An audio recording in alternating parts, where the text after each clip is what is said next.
వినండి వినండి. మీరు శ్రీకాకుళం నుంచి ఇక్కడ దాకా వచ్చారు కదా, ఇక్కడ నుంచి చిన్నప్పటి నుంచి ఒక ఆయన తిరుపతికి వెళ్ళేదంట.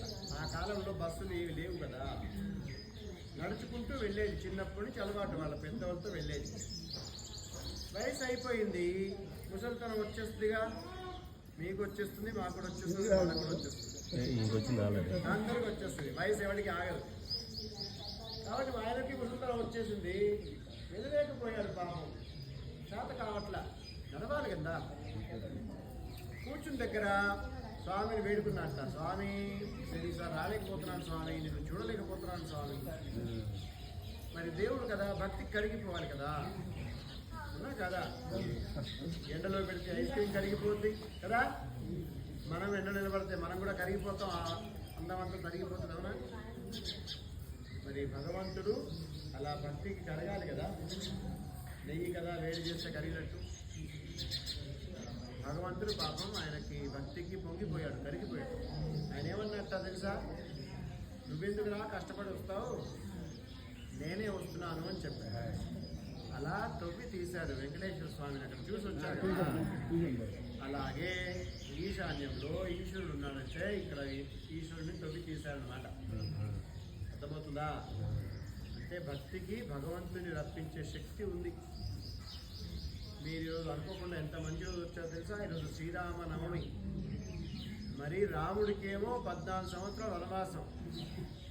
ఆయనకి రాజ్య పట్టాభిషేకం చేయాలిగా, మంచిగా రాజుగా కూర్చోవాలిగా. కానీ ఆయన ఏం చేశాడు, రాజుగా కూర్చోలే. మనల్ని అందరినీ కలవడానికి మనం అనుకుంటాం ఆయనకి ఏదో 14 సంవత్సరాల వనవాసం కదా, పాపం కైకేయి తల్లి ఏదో మొక్కింది అనుకుంటాం మనం. అదంతా ఆయన ప్లానింగే.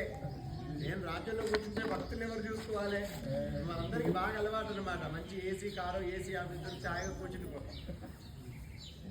దానివల్ల ఏం లాభం, నలుగురిని కలవాలా, ప్రపంచాన్ని చూడాలా. సాక్షాత్ దేవుడు పరమార్థం అది, ఆయన పుట్టాడు కాబట్టి. ఆయన ఏం చేశాడు, నాకేం రాజ్యం వద్ద బాబు, ఇప్పుడు రాజ్యంలో ప్యాక్ అయిపోతే ఎంత కష్టం అనుకొని అందరినీ చూడడానికి వచ్చాడు.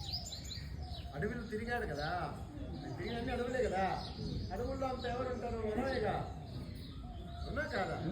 కాబట్టి మిమ్మల్ని అందరినీ అనుగ్రహించడానికి రాముడు వచ్చాడు.